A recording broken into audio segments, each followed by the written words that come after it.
अस्सलाम वालेकुम क्लास आज हम सेकेंड ईयर बियोलॉजी स्टार्ट करते हैं। हमारा पहला चैप्टर है चैप्टर नंबर 15 होम्योस्टैसिस। इस चैप्टर में हम होम्योस्टैसिस के बारे में पढ़ेंगे और होम्योस्टैसिस का कॉन्सेप्ट पढ़ेंगे। फर्स्ट ऑफ ऑल हम स्टार्ट करते हैं होम्योस्टैसिस से। अब जो होम्योस्टैसिस है it is combination of two words, first one is homeo and other one is stasis. What is meant by homeo and what is meant by stasis? Homeo mean same and stasis mean to maintain. अब हम इसकी definition की तरफ आते हैं। The protection of internal environment from the harms of fluctuation in external environment. अब यहाँ पे सवाल पैदा होता है व्हाट आर फ्लक्चुएशंस? ये फ्लक्चुएशंस होती क्या हैं? Fluctuations means changings. अब इस डेफिनेशन को हम समझने की कुछ यूँ कोशिश करेंगे कि अपने इंटरनल इन्वायरमेंट को एक्सटर्नल इन्वायरमेंट से प्रोटेक्ट करने का नाम होम्योस्टैसिस है। एग्जाम्पल से इसको हम एक्सप्लेन करेंगे। जैसे हमारी जो बॉडी का इंटरनल टेम्परेचर है वो ऑलमोस्ट 37 सेल्सियस है। अब जैसे मौसम बदलता है तो जैसे गर्मी में टेम्परेचर 46 सेल्सियस होता है और सर्दियों में कभी कभार 10 सेल्सियस होता है, ये इससे कम भी होता है। अब ये जो टेम्परेचर है ये हमारे एक्सटर्नल इन्वायरमेंट में आता है और जबकि जो ये हमारा 37 सेल्सियस टेम्परेचर है ये इंटरनल इन्वायरमेंट है।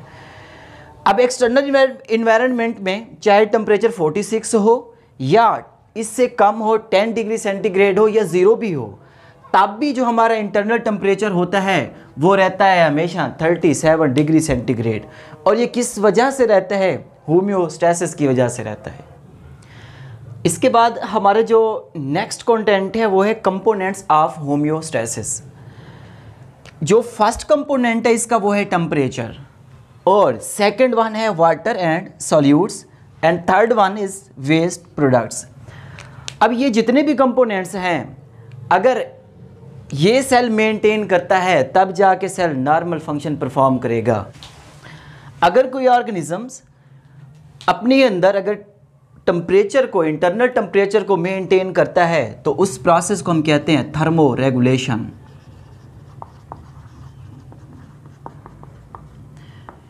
अब देखिए ये टर्म अपने नेम से ज़ाहिर है, जैसे थर्म रेगुलेशन।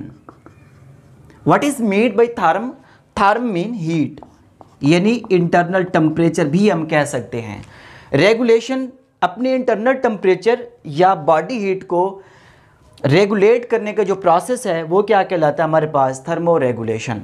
अगर थर्मो रेगुलेशन होगी तब जाके जो सेल होगा अपने नॉर्मल फंक्शन परफॉर्म करेगा, अदरवाइज उसके जो फंक्शन होंगे वो डिस्टर्ब हो जाएंगे। इसके बाद अदर वन है हमारे पास वाटर एंड सॉल्यूट। ये सेकंड कंपोनेंट है। अब किसी जानदार का अपने इंटरनल जो सॉल्यूट्स और वाटर की कंसंट्रेशन है उसको रेगुलेट करने का जो प्रोसेस है उसको हम कहते हैं ऑस्मो रेगुलेशन।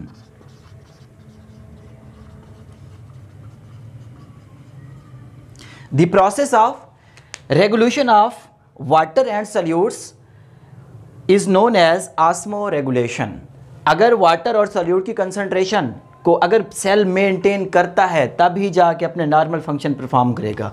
और जो थर्ड कंपोनेंट है वो है वेस्ट प्रोडक्ट। जो वेस्ट प्रोडक्ट्स होते हैं एक्चुअली ये सेल क्या करते हैं, इनको बाहर एलिमिनेट करता है, रिमूव करता है ताकि अपने नॉर्मल फंक्शन परफॉर्म कर सके। ये नाम से ज़ाहिर है ये वेस्ट होते हैं, ये किसी काम के नहीं होते। The process of elimination of waste product is known as excretion।